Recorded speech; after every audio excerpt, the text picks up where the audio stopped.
welcome back, guys. We are here for Multicolor, our final video for the Phyrexia All Will Be One set review. We've got Yanks on the call. We're going to be rating every single card 1 through 5. If you've missed our colors and our color list, they're already up. Make sure you guys go check those out, as well as the most important video, which is the introduction to All Will Be One, where we go over new and returning mechanics of the set, as well as like draftable archetypes and cycles within the set as well. So that's a really good information-packed one. If you guys are heading off to your local card stores for pre-releases over this weekend, make sure you guys pop over and check that one out, because it's definitely the most important. How you doing, Yanks? Good, although I guess we learned a couple hours ago we missed an important cycle. Yes, oh my gosh. So, little spoiler for you guys, this is actually happening on the day of the streamer early access, and we found out that a lot of the old Praetors are back in here as well. So even though this set is the set with the most bombs that we've had in the last few years, they added some more bombs for you. Now, only like a 2% chance you open one per pack or something, but in 6 packs, there's going to be a lot more Praetors floating around than I would like. What do you think of that, Yanks? Oh, I think it's terrible. There's just no real reason to do that in draft boosters. You want to sell stuff and put them in set boosters or collector boosters, fine, but there's no real reason to mess with the limited environment by just throwing 4 random extra bombs in there.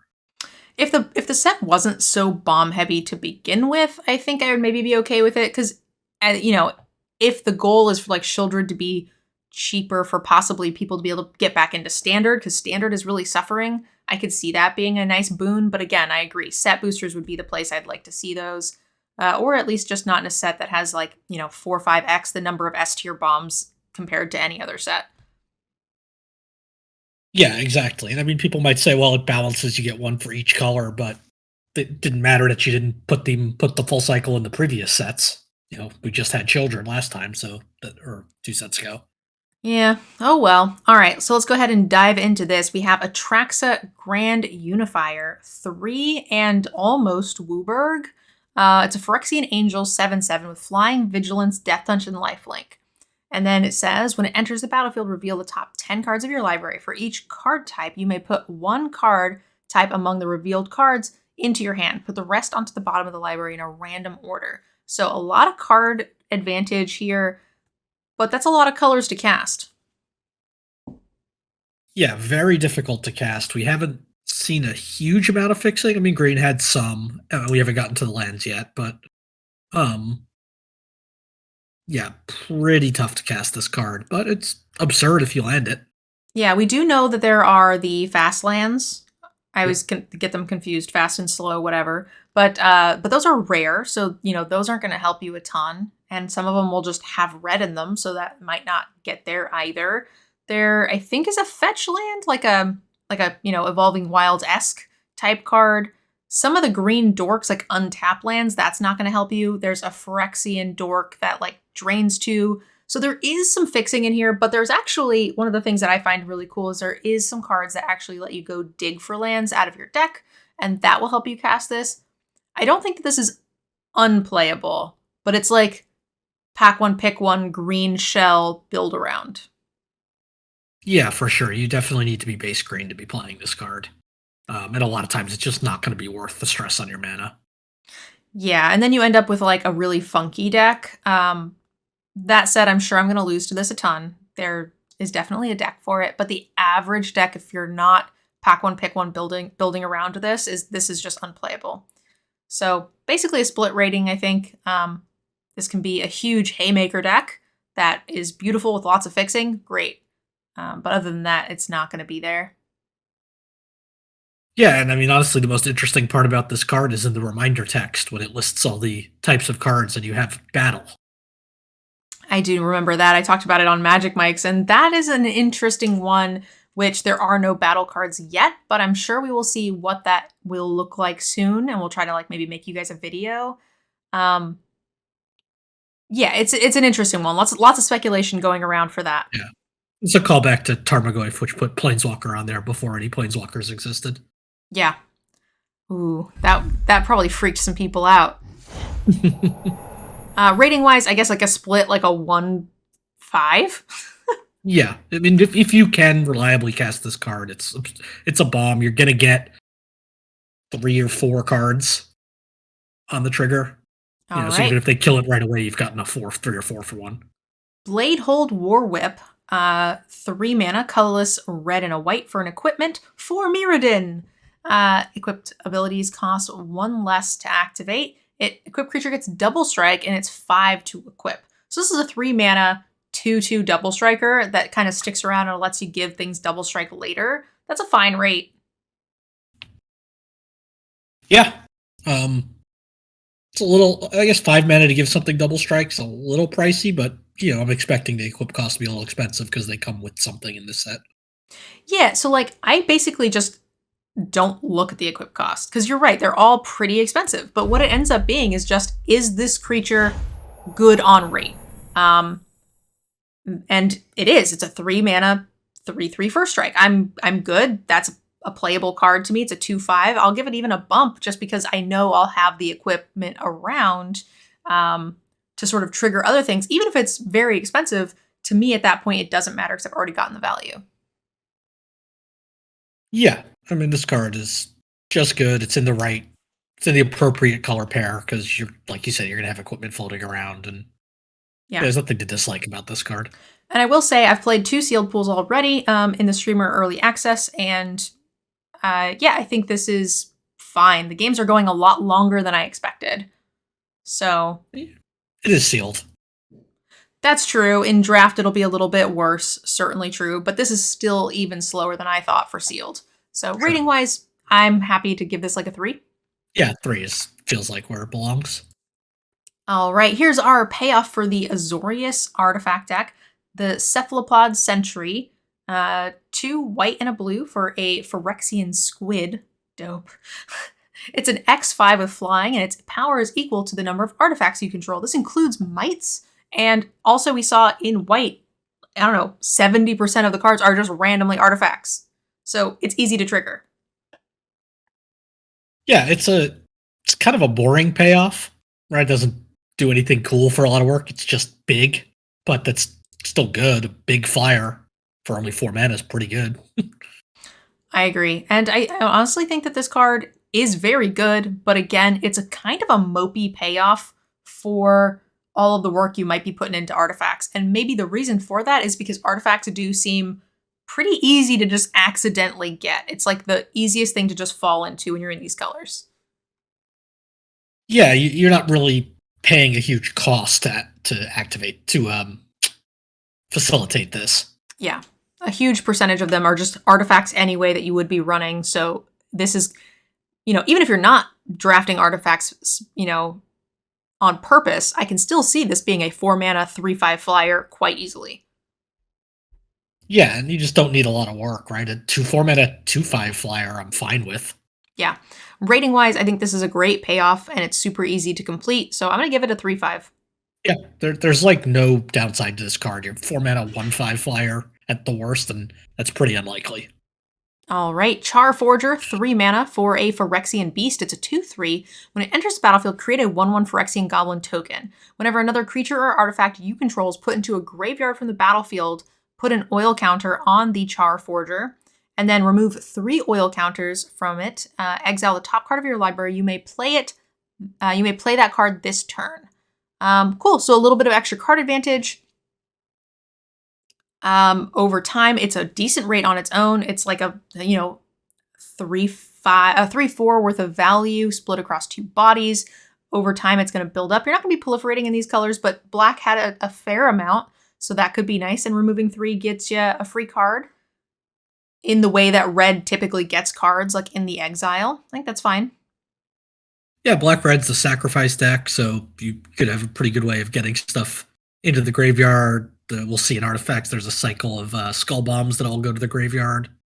So that'll help with this card. Red also has like the fun cards that add oil counters, like the guy that comes into play with 2 oil counters on something and then you return them. You can bounce that. There's also like another artifact that just each turn puts oil counters. This could amount to be a lot of cards, especially in a black-red sack shell where you're going to be amassing a lot of creatures anyway. Yeah, and interestingly, that last ability is not a sorcery speed ability, so you're 99.9% of the time doing it on your turn. But in desperation, you can try to hit an instant speed removal spell on their turn. Yeah. Yeah, I like that a lot, actually. And it also, like, incentivizes the sacrificing, which makes your deck stronger because it's going to help enable all of the other things. Because sometimes you just, like, run out of cards too much when you're doing too much sacrifice shenanigans. And this will sort of mitigate that. It also allows you to just, like, chump install and do cool things and also refill the board as you go. So I like this card. I think this is a solid 3 with some upside. Yeah, it's a more interesting payoff than the last one we saw, but needs a little bit more work to be really good. But it's always going to be decent. So yeah, I like 3. I agree with that. The better build around, higher ceiling, I think. Yeah, and lower floor. Yeah. All right, Cinder slash Rager, Ravager. Yeah. I was like, wait a minute. 6 mana for a 5/5, and it costs 1 less for each permanent you control with an oil counter on it. Lots of those in red. A little less in green, but still some. It's 5/5 with Vigilance, and when it enters the battlefield, it deals 1 damage to each creature an opponent controls. I am glad that I've played a little bit because there's a lot more X1s. Like, we saw some, but there are some colorless ones that are very playable, and the little 1/1 black flying pest, that's being played a lot more than I thought.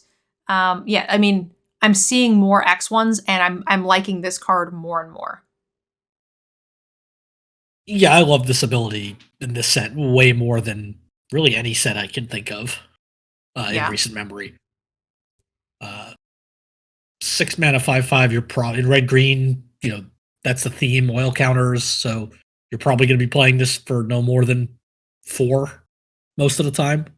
Yeah. I mean, let's just say it's 3, just for the sake of argument. Like, I still think you're going to absolutely decimate people's board with this quite frequently. And when you're not, it's going to be just a 5 mana 5/5 vigilant. We're okay with that. Yeah, it doesn't have to be X1s to get some value out of this. You can play it post combat to take some things out, maybe if you set combat up right. Yeah, there's a couple of things like the common white for Mirrodin easy cheap artifact. It's a 2/3, so like a lot of times you're just gonna be able to get a good bounce there and then kill their creature post combat. I think that's definitely a big option as well. Rating wise, I like this at like a 3/5. I also like it at a 3/5 because it's got that nice like sort of board clear-esque ability for cheaper decks, but it also is just big enough to win games. Yeah, your floor on this is just a big idiot, and Gruul likes big idiots anyway. A big idiot that doesn't tap to attack. Love it. All right, one of my favorite rares in the set, Azuri Stalker of Spheres. We've got a 4 mana Phyrexian Elf Warrior. It's a 3/3 when it enters the battlefield. When it comes into play, you may pay 3 if you do proliferate twice. And whenever you proliferate, draw a card. So it's a 3/3 for 4 mana, a little bad, but like as you proliferate, it gives you, cards. So sort of like a Tatiova-esque ability where, the rate, a 3/3 for 5 mana is just not that good, but as you play lands, you get to draw, right? This is doing it for proliferate. But if you happen to draw her late, not only is she going to bulk up your board, bolster all your like crazy oil counters and cool things, it's also just going to draw you 2 cards for the low price of not a lot, 7 mana. Yeah, late game, you've just stapled a divination onto this. Yeah. Divination plus if you have anything else with counters on. Yeah. That's so good. I love it. It's a bit of a build around. A little ramp in the deck will go a long way here. And obviously you need to have some counters to really take advantage of it. But there was like, the card that says like, look at the top 4, proliferate. Like things like that just become so good here. Yeah, for sure. The random removal spells or, like you said, card draw spells or tricks or anything to just have proliferate stapled onto it. Now say for proliferate, draw a card. And it's a little, it's a rare uncommon combo, but there's a flyer, 2/3, that says whenever a creature ETBs, pay 2, proliferate. Now let's just pay 2, proliferate, draw a card. Oh, yeah. rating wise, it's a bit of a build around, but if left to do its thing, I think it can easily win games. That's a 4 for me. Yeah, I think it's a 4 as well. I'm curious to see if proliferating is fast enough in this set, but we'll see. It certainly is powerful enough. All right, Glissa Sunslayer, 3 mana for a 3/3, First Strike and Death Touch. This is like one of the first times I've really seen a First Striking Death Touch natural with no like equipment or pumps or anything like that. This is a sick combo of keywords. When it deals combat damage to a player, you can choose one. You can draw a card, lose a life, destroy an enchantment, or remove up to 3 counters from a permanent. I had this in my deck today, and someone had the artifact that comes into play with 3 counters, remove counters, make 3/3s for each counter. So it ends up being 3 3/3s over turns. And I just got to remove them all. It was really cool. Nice. It also is going to remove your opponent's not poison counters, their oil counters and a bunch of other things that get really annoying. It's also just a sick creature on its face. Yeah, and then it's also got a little bit of that, was it Questing Beast ability, where if you attack them instead of their Planeswalker, you can still get effectively 3 damage on the Planeswalker. How? Oh, because you... Yeah. I was like, no, what are you talking about? It doesn't say anything about that. I'm like, oh, I guess if you, the counters, you're removing counters. Sure. Yeah, that's a nice little bonus. Rating wise, I think this card is fantastic. I'm going to think it's a 4. Yeah. So, agreed. All right. We have Caden. First Gold Warden, 2 mana for a 2/2 with trample. It has first attacks it gets. Okay. For some reason, I saw first and I was like, it doesn't have first strike. What is this? When it attacks, it just has a really long name. It gets +X/+X, where X is the number of equipped creatures you have. Then if its power is 4 or greater, you also draw a card. So this feels more like a constructed build around. Feels more EDH-y to me. But there's certainly a lot of equipments. I saw it played against me, and at first today, I thought it said it gets +X/+X, where X is the number of creatures, and I like lost my shit. Oh. But that is not what it says. So I think it's a bear with some upside, some pump, some trample, some go wide. You're looking pretty good here. But I don't think you're going to be getting a ton of value out of the XX. It's probably going to end up being like, at its highest, a 2 mana 4/4 trampler in a very heavy equipment deck. Yeah, but that's all you need to start drawing cards. Absolutely. But that's just like in a pretty steep build around. Oh, for sure. It's definitely a build around card. It is nice with all the 4 Mirrodin cards that you don't have to spend a lot of extra mana to get these things equipped, because they just come equipped. I think without that, this would not be playable. Agreed. Yeah, because they not only does it save you on mana, it also allows you to play more equipment in your deck than you might otherwise. And the white has some really good ones. Like the 3 mana one that just is a simple +1 or +0/+1 is really nice. And then there's the 4-drop that gives flying and gives other equipped creatures +1/+0. Yep. So there's a nice curve here that could result in some pretty amazing beats. But I would say in the average deck, this is going to be a 2. And then in the exact build around where you've got a good amount of synergy here, I like it at like a 3/5.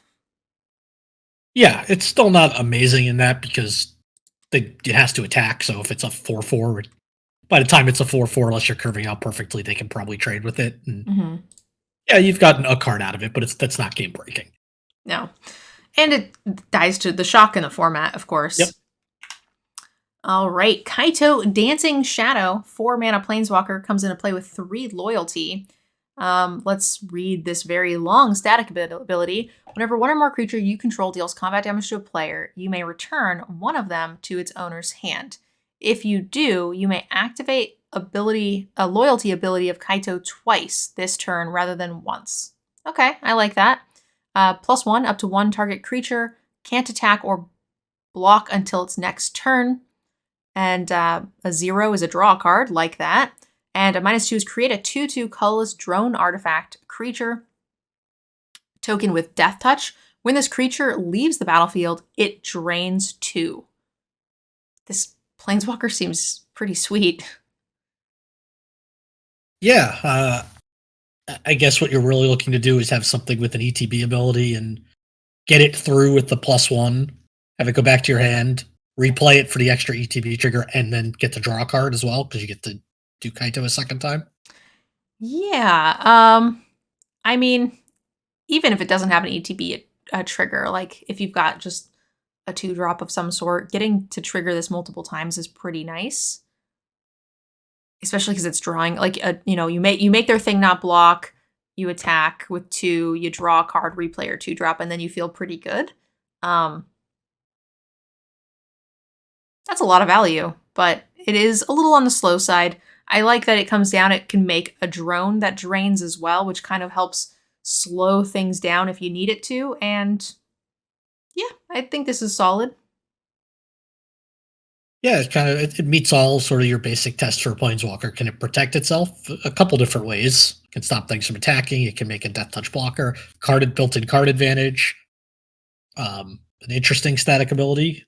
The only thing it doesn't do is come in with a lot of loyalty. Yeah, it doesn't give like a big impact. It doesn't just like come down and just kill a big thing. So that's a little bit of a downside, but this will still win you the game if left to do its thing for any extended period of time. And to me, that's a solid 4/5. Yeah, I think it's a 4/5. It's interesting that it has like no ultimate. Yeah. There's a lot of planeswalkers in this set, so they can't all have big ultimates. Yeah, true. All right, now we've got the very hard to cast Kaya, 3 white, white, black, black. It is a hexproof, 6 loyalty. +2, each opponent loses 3, you gain 3. And then 0, you draw 2 cards, then each opponent may scry. Okay. I like that. That seems fine. And then the -3 is exile target creature or enchantment. If it wasn't an aura, create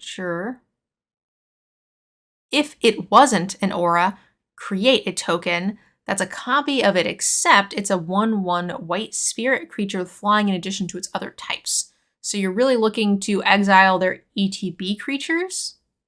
It doesn't really matter. You just exile their biggest idiot and you make a 1/1. That seems fine. Yeah, or their enchantment removal. And you get a 1/1 white spirit that also is an enchantment, like not an aura, but like I forget if there's like an Oblivion Ring type effect. Yeah, there's definitely a couple of them. How does that work? What about the one that equips to a land? That's an aura, so that wouldn't work. Oh, it's right. If it wasn't an aura, you're right. Yeah. Yeah, I think that's, now that I think about it, I think the 2 O-ring effects are an aura and a creature already. That's probably why it's phrased this way then.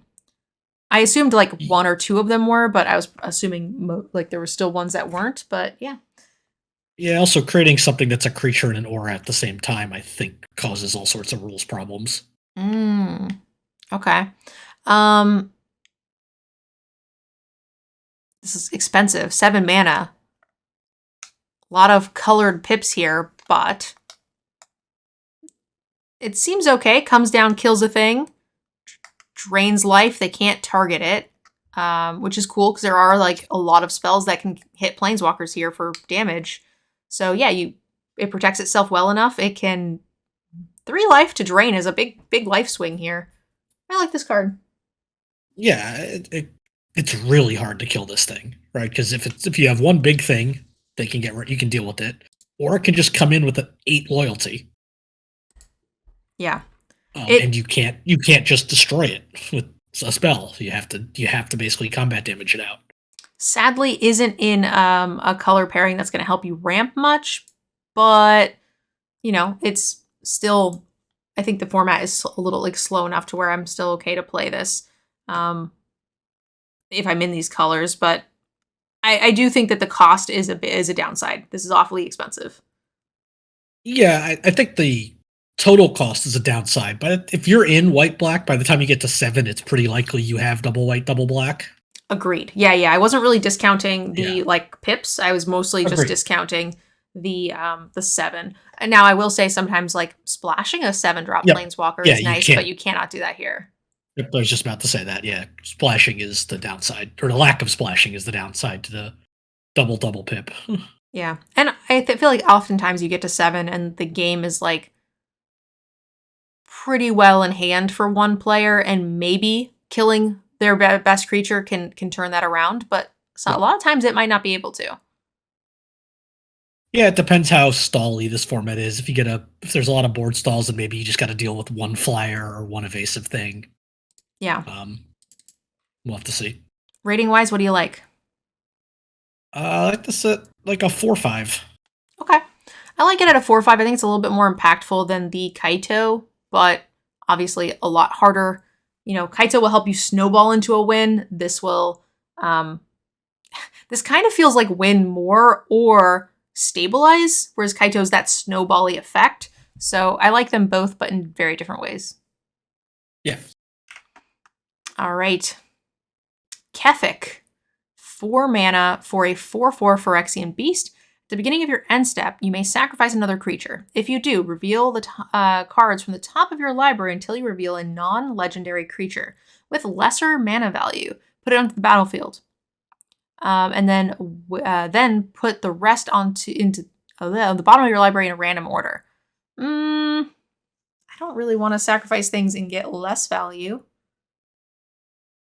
Yeah, this doesn't seem very good. I mean, sure, occasionally you'll have something that's under like a blue lockdown enchantment or something like that where it's kind of free, but yeah, I don't love this either. I mean, I think the goal here is that there's things in the set to sacrifice that, have its own payoff that want to be sacrificed. But honestly, I didn't see a ton of it. There was like the rat that when it sacked, it like proliferated and did a thing. But that's not, I'm not like digging for a 1-drop here. Now I'm playing this anyway. It's a 4 mana 4/4 in red-black. That's fine. But the ability itself is kind of build around constructed-y. So yeah, it's pretty niche ability for limited. But it's just an upside. Yep. So what do you think in rating wise? It's like a 3. Yeah. Good rate. Could have some value. All right, man, there's a lot of planeswalkers here. Luca. Bound to Ruin. We have a 2 red and a green and a Phyrexian hybrid. It comes into play with either 5 or 3 loyalty. You can plus add some mana, and it can only cast creature spells and activate abilities of creatures. You can -1 create a Phyrexian beast with 3/3 with toxic, or you can -4, which you can do if you pay the full 5. Luca deals X damage divided as you choose among any number of creatures and or planeswalkers, where X is the greatest power among creatures you control. As you activated this ability. Oh, that's kind of neat. It's as you activated, not as it resolves, so you can't like kill things in response. That's cool. Yeah, I'm not sure I've ever seen a card worded that way. I haven't either, but it does kind of clear things up a little bit, which is nice. This feels fine. It, lets you come down and make more mana if you need it. It lets you create a 3/3 beast. And if you're paying this for 4 mana, like if you're using the corrupted mechanic, it's only -1. You still got 2 loyalty on it. It protects itself. Or you can pay the full amount. And let's say you just got like a 4/5, right? Which is very reasonable in this set, in these colors, certainly. And you just come down, do 4 damage divided as you choose.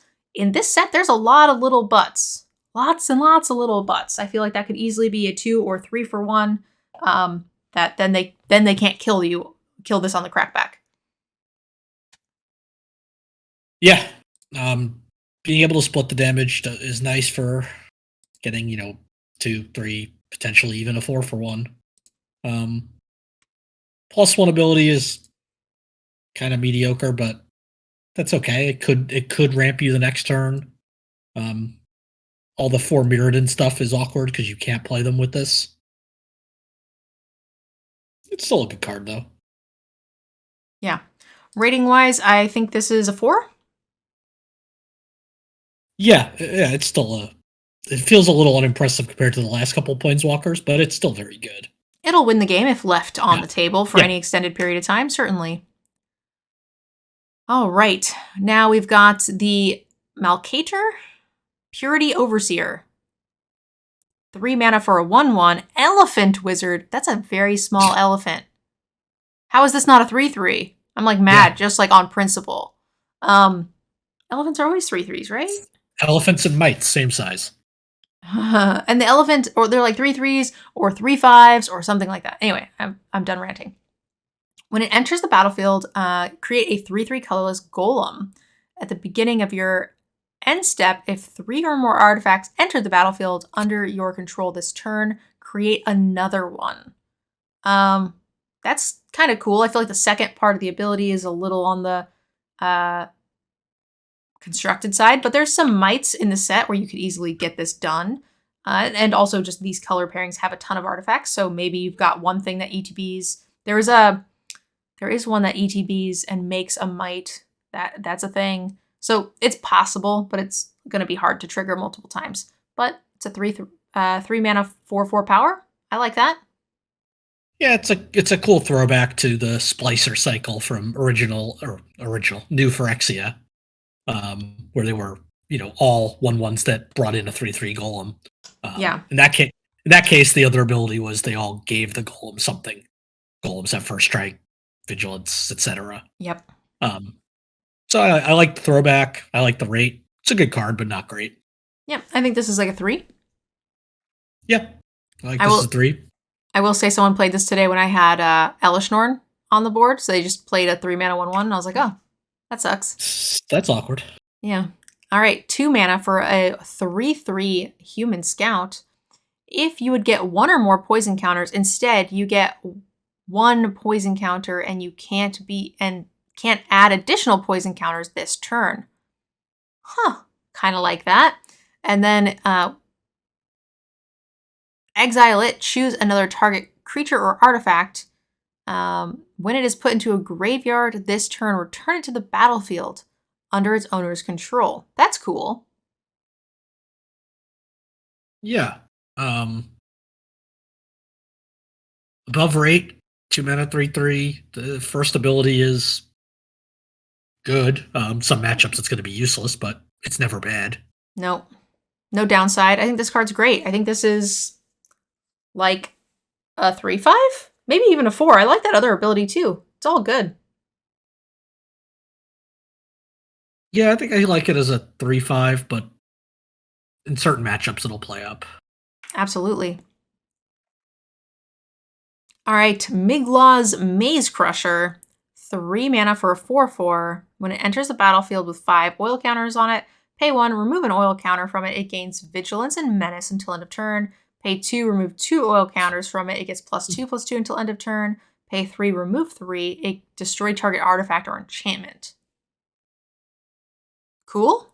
That's a well above rate. That's got some really cool flexibility. Works great with like proliferates or add oil counters. I think this is a fantastic card. Yeah, it's always nice to be able to get that disenchant effect built in into your deck for free. You're in the color that cares about things having, or color pair that it cares about things having oil counters, and it's just well above rate to begin with. Yeah, and the red I think has a lot more flexibility with adding and moving around oil counters, which is pretty cool. So you likely can fuel this thing for more than what it has on its face. So this card's fantastic. This is, this feels like a 4 to me. Yeah, I think it's a 4, not because it's necessarily going to win the game, but because it's just going to generate value.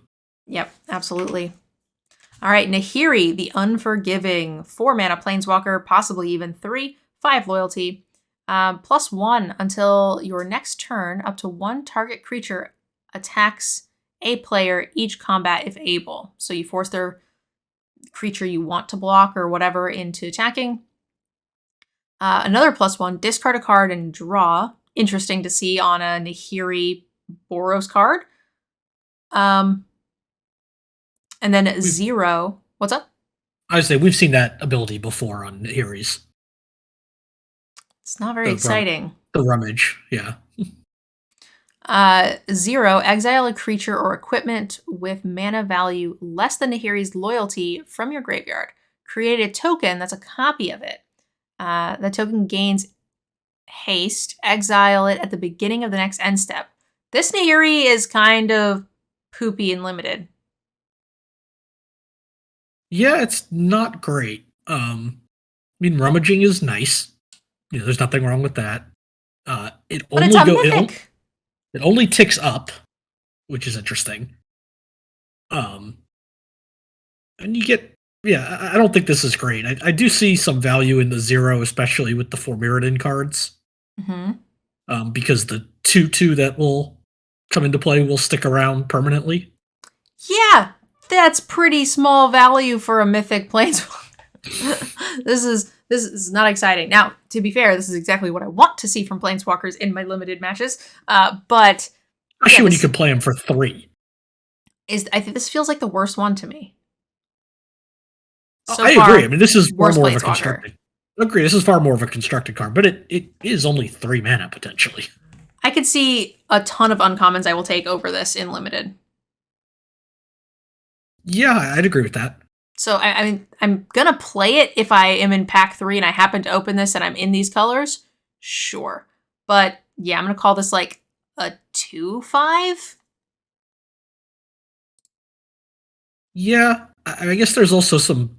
You're in Boros, right? So there's some value to forcing your opponent to attack and not keep back blockers if you're trying to kill them quickly. Yeah. Um, Specifically in that archetype. But yeah, I'm with you right around. I think 2/5 is fine for this card. This is Usually, way more of a constructed card. if I'm in Boros, though, I'm not going to want to spend my 3 or 4 drop slot on that. I'd rather play a curve into a body. But True. All right, now we've got the Necrogen Rot Priest, 4 mana for a 1/5 Phyrexian zombie cleric with Toxic 2. Whenever a creature you control with Toxic deals combat damage to a player, that player gets an additional poison counter. For 3 more, target creature with Toxic gains Death Touch till end of turn. Yay! Death Touch Toxic! That's super cool. This is a great build around card. It's fine on its own because it can give itself Death Touch. It's a 4 mana 2/5 Toxic. Anyway, this feels good to me. And in the build around, it's got some huge upside. I like it. Yeah. You got a 1. It's hard to block this thing. You can target yourself. Or it's hard to kill this thing, not hard to block it. Yeah. But it can target itself. So a 1/5 with Death Touch threat of activation is pretty annoying. Agreed. Especially if it's going to give you 3 poison counters. Hey, maybe you can make some mites and give them Death Touch. Yeah. That's so cute. Rating wise, I think this is a solid 3 that plays like a 3/5 in the. I mean, it's like a 2/5 that plays like up to a 3/5 depending on the synergy. Yeah, it depends how many other toxic things you have. Yeah. Okay. Now we've got Ovika, the Goliath Enigma Goliath, 7 mana, 6/6 flyer with ward 3, pay 3 life. Wow, 2 ward costs? That's gross. Whenever you cast a non-creature spell, create X 1/1 Phyrexian Goblin tokens where X is the mana value. They gain haste until end of turn. That's a big boy. It's creepy. It kind of looks like Elspeth's hat is just like flying on its own. Elishnorn's hat? Yeah, that one. Same thing. I mean, it's a huge haymaker. That's cool. It's hard to kill a 6/6 in this format. I feel like if this thing resolves, unless you're miles behind, you're just going to win the game. Today, in one of my matches, I had the blue Dominus and made it indestructible. They played this, and this was like their thing, and they just kept hitting me with it, and I just kept blocking with the Dominus, and I had this stupid little 2/1 idiot that is unblockable. Not enough spells to trigger it to make it super relevant, but it just went coast to coast on him while I was able to just like block this thing for days. It was pretty disgusting. I did not deserve the win, but we got there anyway. So yeah, I agree. This card, when they don't have an indestructible Dominus in front of it, yeah, this will be tough to kill. It only takes like 5 mana worth of spells for this thing to just be wide enough to kill you anyway. Yeah, even if you do have that Dominus, right? If they can make enough goblins. Yeah. So rating wise, it's expensive. It's hard to get in. You do have to have some spells for it to continue doing stuff, but it's a 6/6 flyer, so that on its own is good enough to call this a 4, if left on the field, it's going to do its thing. It's going to kill you. Yeah, I think I've got it at a 4/5. Just that ward cost is so hard to deal with. Yeah, the ward might bump it up because it, does force you to actually have a ton of mana to pay for it. There's no red spells that are killing this, so it has to be the white or whatever, and those are often very expensive. Yeah. Like the white exile is like 4, 5. I think it's 5. Yeah, and even like the blue lockdown one will work, but you still will get at least the ability. Yeah. So it So only deals with half the problem. there's the 2-drop aura one as well, but again, still has the ability. So that's only half dealing with it. So most of the set just can't manage it. All right, now we have a Bane of Bladehold. 4 mana for a 3/4 with Battle Cry. At the beginning of combat on your turn, the next time target creature would deal combat damage to one or more players this combat, prevent that damage. If damage was prevented this way, make that many 1/1 mites that can't block. Ew. So you just like fog yourself to make mites? Fog one creature. I know. I don't like it. Yeah. This can get out of hand pretty quickly, though. I feel like if I can consistently connect with a creature, I don't really care. Well, I mean, if I can get in for 2, like there's that, I know it's wrong color, but there's the 2/1 unblockable guy. And now I make 2 mites and they're attacking for 4 the next turn with Toxic. The 2/1 on. Okay, so you're saying you mitigate the 2 to make next 2 mites. To make 2 mites, and the next turn attack for 4. Those mites Battle Cry will likely get eaten. And Battle Cry, whenever this creature attacks. Yeah, if you're saying, like, how many mites do you have to sit and get before you can make a big haymaker attack? It's like 4 or 5 mites, so it's like 4 or 5 flying damage that you could have had to make those mites. I mean, I'm not saying it's never going to be useful, but I'm just saying it's not great. No, I mean it's definitely worse than the card it's a throwback to in Hero of Bladehold. But that makes sense because that was a mythic. This is Now I like a 4 mana 3/4 with Battle Cry. I'm playing that anyway, so like don't get me wrong. Even though I'm saying this is poopy, it is still good. It's just I think the rest of the text box is kind of poopy in comparison to what we're seeing in the set. Like I don't want to mitigate 6 to 8 damage so that I get one big haymaker attack. I just kind of want to hit you for 8, and I'm happy with that. I mean, I generally agree. I guess I might if I was trying to get the kill through Toxic. You might if you were trying to might. Might, yes, I might. Yeah, I think that's fair. But yeah, I don't think it's great, that ability. Yeah, if your opponent's at like 18 and they're at 7 poison, sure. Then let's do the thing, I guess. But I think most likely I'm just going to be trying to just use the Battle Cry on this. And I think it's good. I like Battle Cry. It's an okay rate, a 3/4 for 4. This is... Do we want to give this a 4? Feels kind of 3/5-y to me. I've got it as 3/5. Excellent. We are in agreement. All right. Now we have the Serum Core Chimera. 4 mana for a 2/4 flying Phyrexian Chimera. And it says, whenever you cast a non-creature spell, put an oil counter on the Chimera.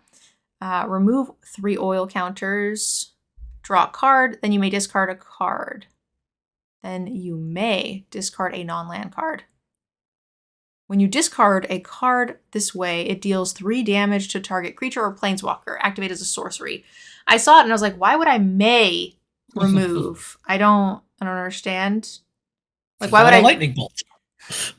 Yeah, it makes sense once I got to the second part of the text. I assumed I misread. You may discard. Wait, huh?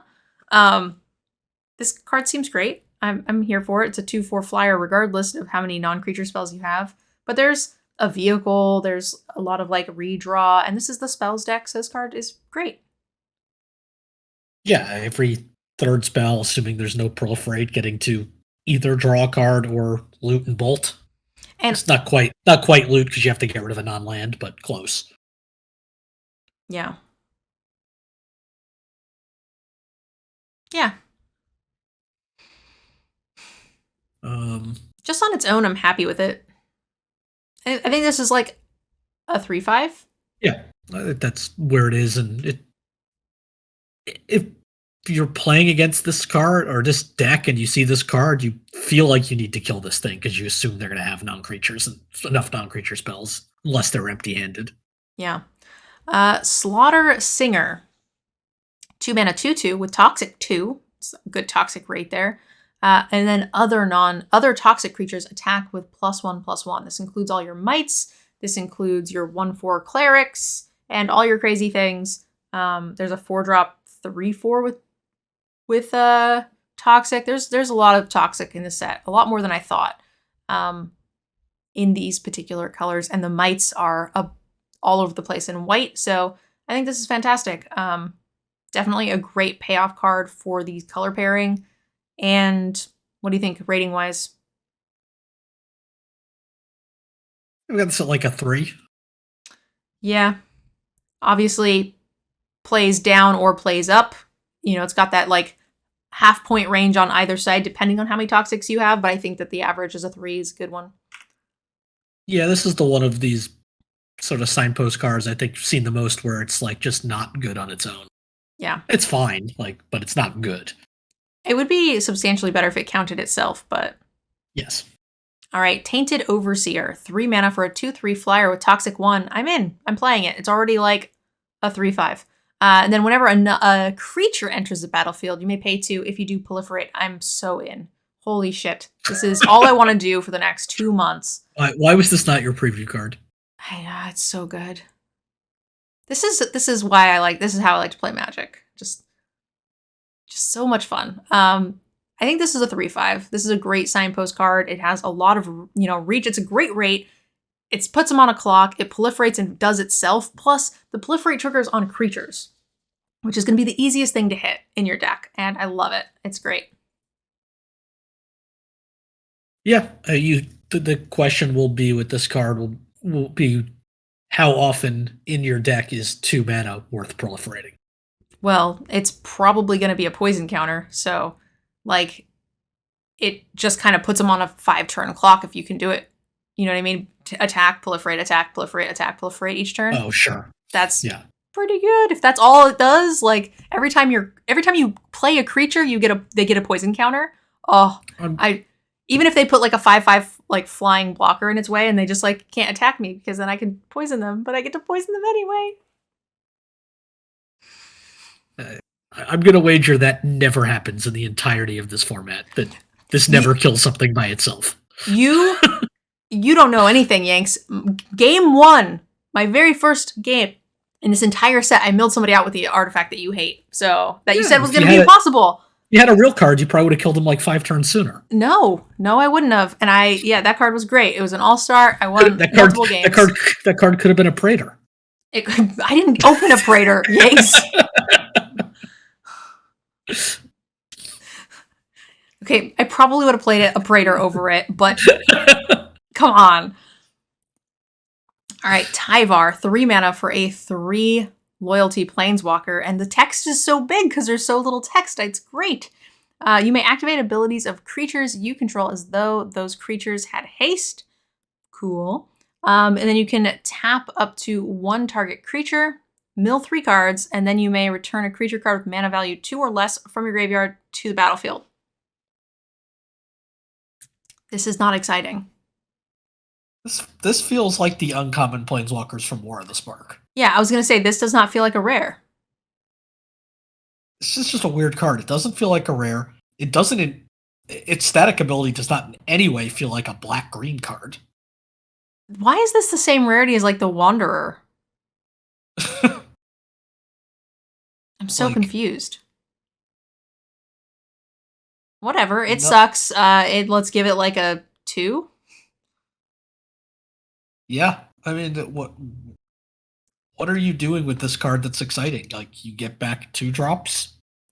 Yeah, and you get to hasty tap something, and you get to attack with Vigilance. That's what you get to do. And you can't even attack. Like they don't actually get haste, right? So you can't attack with them. No, you just get to attack with vigilance, I think, is the key here. This actually, you know what this actually feels like one of those planeswalkers they put in the planeswalker decks. Yeah, this bad version of the actual planeswalker in the set. This is like actively poopy. Yeah. Like I think I would just take like any signpost over this. Okay, well, whatever. We're not playing that card. Yeah. All right, Vencer Corpse Puppet. That's some creepy art. We got 2 mana for a 1/3 lifelink and toxic. Whenever you proliferate, choose 1. If you don't control a creature named something something something, create the thing, a 3/3 golem Phyrexian something. Yep, that's what that says. And then it's getting late, man. I'm tired. Target artifact creature you control gains flying and lifelink until end of turn. What? It's 7:15.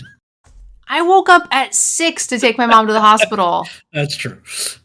Yeah. If you guys are on YouTube, we haven't talked about it. It was a procedure that was planned, not an emergency.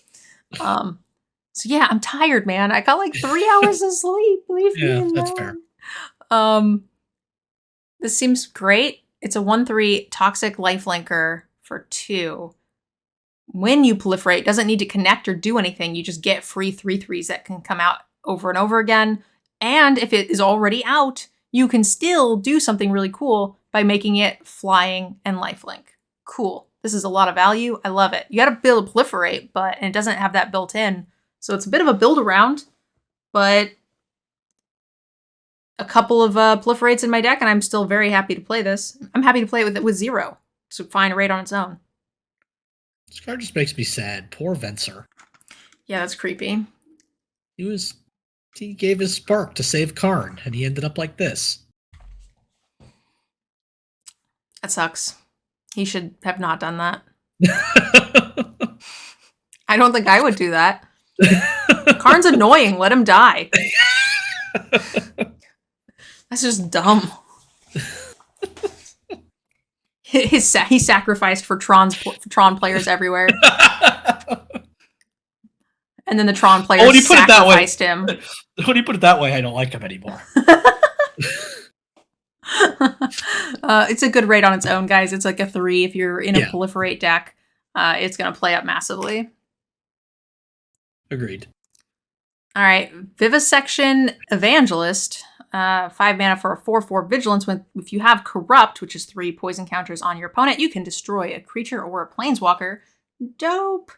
I mean, it's a 5 mana 4/4 in a lot of decks, but 5 mana 4/4, like the keyword is fine-ish. So, you need a little poison help to make this happy, but I think that's really the only way I'm playing it in most decks, but you might get desperate.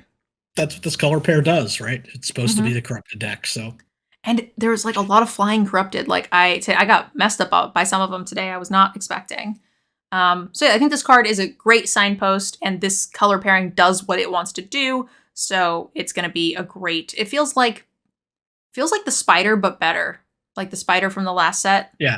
The Sky Weaver spider or something. Yeah. I mean, just getting to, you don't care to play this on turn 5 necessarily, right? You play this on turn 9. Yeah, this feels like honestly, it feels like kind of a 4 to me. It's pretty close because it's not, it's conditional removal. So it takes a hit from a premium removal spell, but it's attached to like a real solid body. So if your deck can consistently do corrupt, if you're, have a solid number of toxic creatures, I love this card. Yeah, I mean, you could call it like a 1/4 if you wanted, but it's probably just a 4 because white-black, that's the whole point of the deck. If you can't reliably get corrupted in a white-black deck, you've got bigger problems than playing this card. Absolutely. And I probably wouldn't even go as low as a 1 because, I'm okay. Yeah, that's true. I'm okay with a 4/4 with Vigilance for 5. Like, it's a filler thing. Yeah, that's fair. So let's say like a 2/4. Yeah. All right, Void Wing Hybrid. 2 mana for a 2/1 flying and toxic. And then whenever you proliferate, you can bring it back from your graveyard to your hand. Ugh, this thing is too powerful. It's very good. Yeah, I can see it being good. think I have this like block in my mind that every time I see blue-black flyer, I think it should be Baleful Strix, and it's never as good as Baleful Strix. But it's still very good. Yeah, I like this card a lot. It's got a lot of value, recursion, toxic. It's gonna help with all your like black corrupted cards. It's a great, 2-powered flyer for 2 mana is great value. And they're gonna have to remove it multiple times. My decks today did not have a lot of removal, and I can tell you, a 1/1 flyer scared the crap out of me. So yeah, I think this card's good. I'm gonna give this like a 2/5. I'm gonna give it like a 3/5. Yeah, I think that's right. I think the only downside to it is that it does just get bricked by like a 2/3 flyer. Yeah. It just does nothing at that point. You can keep coming back all at once. It doesn't do anything then, but also, if you don't have proliferate, it's worse. Yes. All right, that's the end of the multicolors. We did it, Yanks, in 56 minutes. Good job. Nice. All right. Thank you guys so very much for watching. Yanks, what do you think real quick on the multicolor cards? You like them? There's some good signposts, a pretty wide range of planeswalkers from unbeatable to just bad. Unbeatable to be like, why? Who made this? Yeah.